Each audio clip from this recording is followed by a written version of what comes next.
Everywhere. I looked through hundreds of files, searched through my text messages, I even looked everywhere in my wardrobe, but I just couldn't find where I asked for your opinion. Hey y'all, welcome to another episode of Dear Qadriyyah Safiyyah, where I scour the internet and I look for situations to offer my unsolicited opinion. Today's episode of Dear Qadriyyah Safiyyah comes from Dear Abby.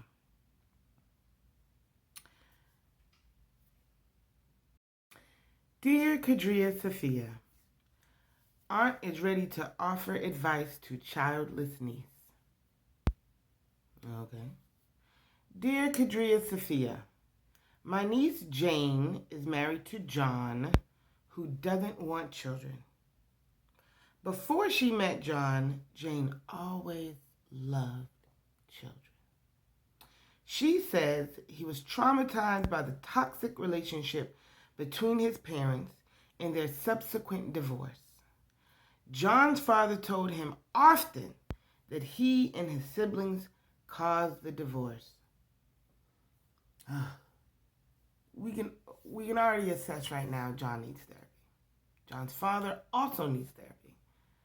But John definitely needs therapy.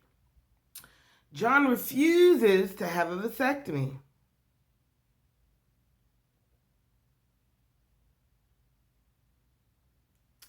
Despite the fact that he doesn't want children.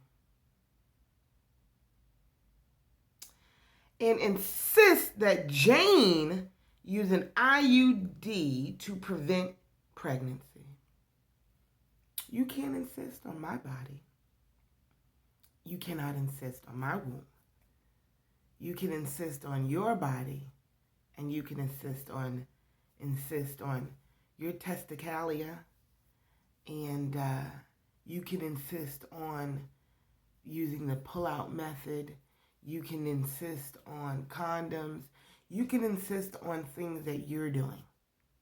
But you cannot insist on what's happening with my body.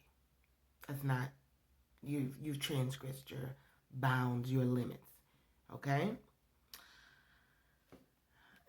This is wild and crazy already.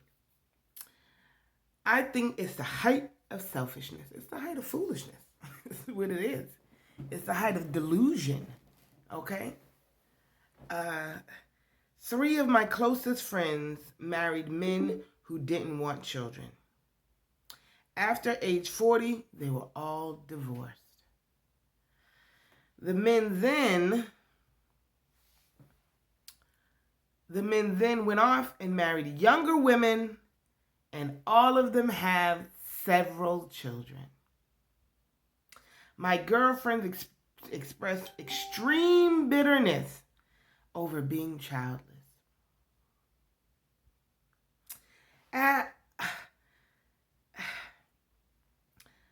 Extreme bitterness over being childless. Qadriyyah Safiyyah, I'm afraid Jane will meet the same fate. Should I talk to her about my concerns and what to do about John's unwillingness to get a vasectomy? Disagreeing in Dallas. There's a lot of things at play here, Auntie. There's a lot of things at play here. First of all, John needs therapy. This is the conversation that you need to have with your niece. Is that John needs therapy. Whether they have children or not, John deserves to heal from his trauma. Okay? So there's some assumptions going on that everybody is fertile, first of all, right? It's a huge assumption that John is fertile and that Jane is fertile. And irregardlessly to the fact, John needs therapy. John definitely needs therapy. So that's a very necessary conversation to have with John, right? Because he's the one who needs therapy. And to have with Jane to encourage him to have therapy, okay? And the question is Jane bothered by John not having a vasectomy? Is she bothered by having an IUD? Because an IUD is not permanent. And so Jane can definitely have the IUD removed. And after years of therapy that John absolutely needs to have, then they can successfully, if they are fertile in the first place, have children. But I think before, and you also need to understand that other people's experiences have nothing to do with other people's experiences. So the experiences of your childless friends have no bearing on your niece, right? And stop assuming that will be her fate, because that is not helpful to her situation. You putting that energy out into the universe, contributing to the collective consciousness of your niece's situation, is not helpful. That is not a helpful contribution that you are putting out into the universe, right? Your three friends and their bitterness and anger about being childless because of their situations with their husbands, that is definitely not helpful for her relationship. What you can do to help her relationship is visualize a healed John, a whole John, right? A John working through his traumas, working through his fears. This is helpful to John. This is helpful to Jane.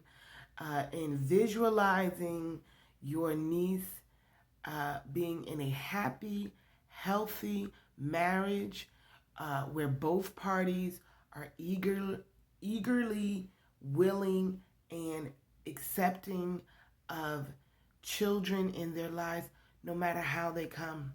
Because John will get the therapy. I'm going to add that to the universe. John is going to get the therapy, but that does not mean John is able to pass along his genes or genetic code. But that doesn't mean that they can't have children in their lives. They can do foster care. They can adopt, right?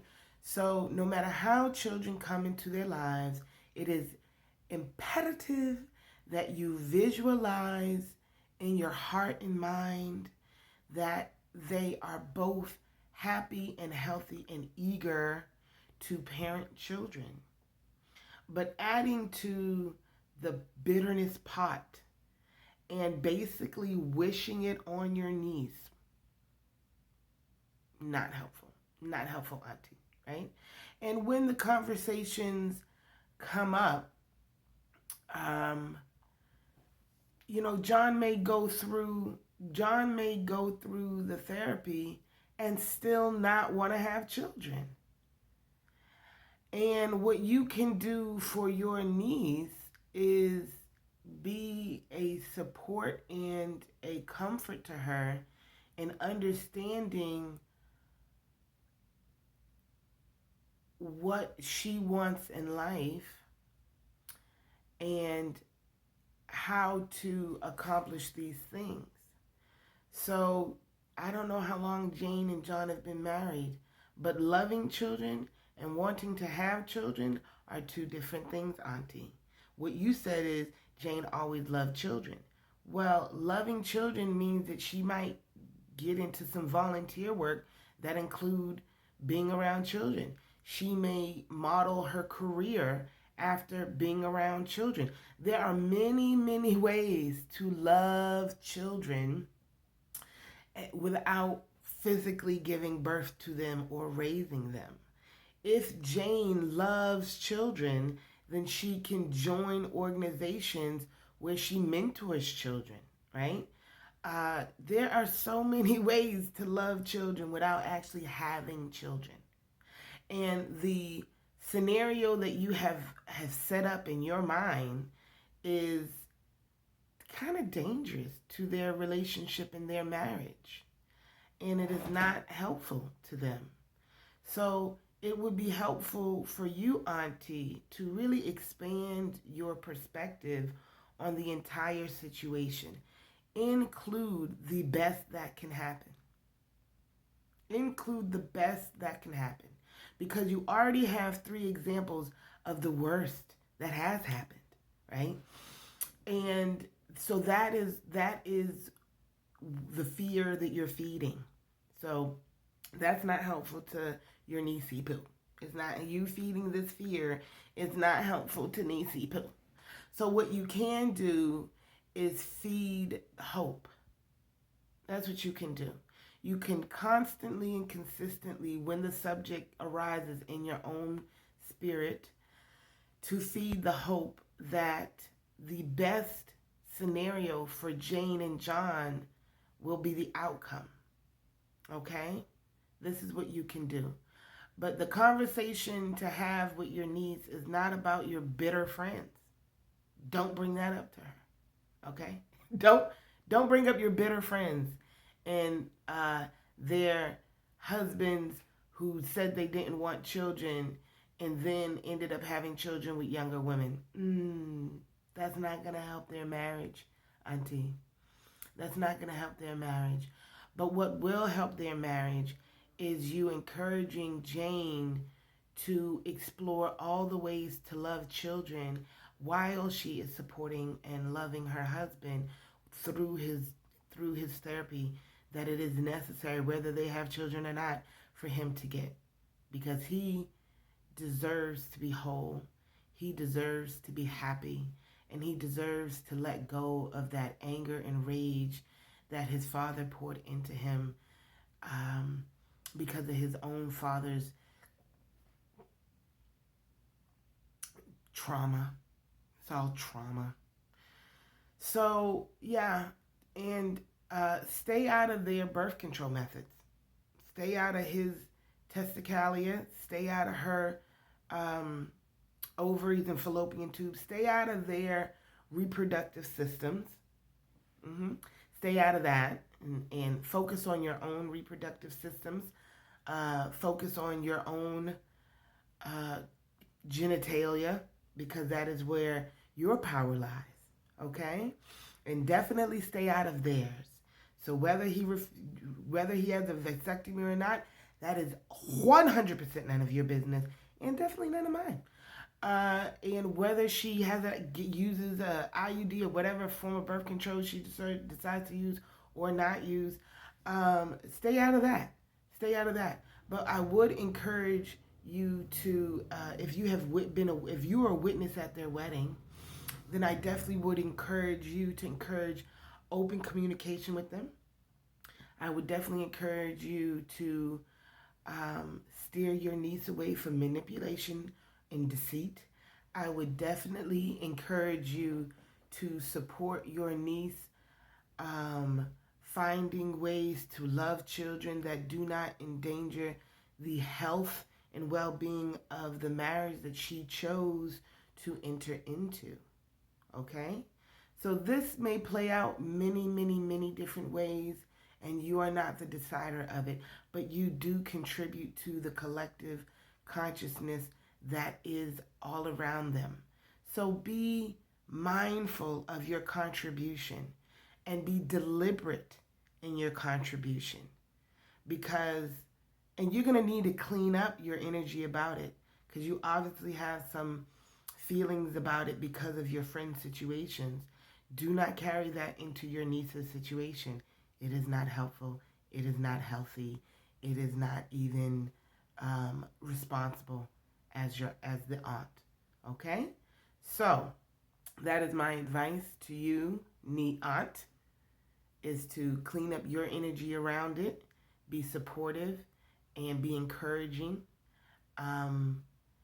Yeah. Much success to us all.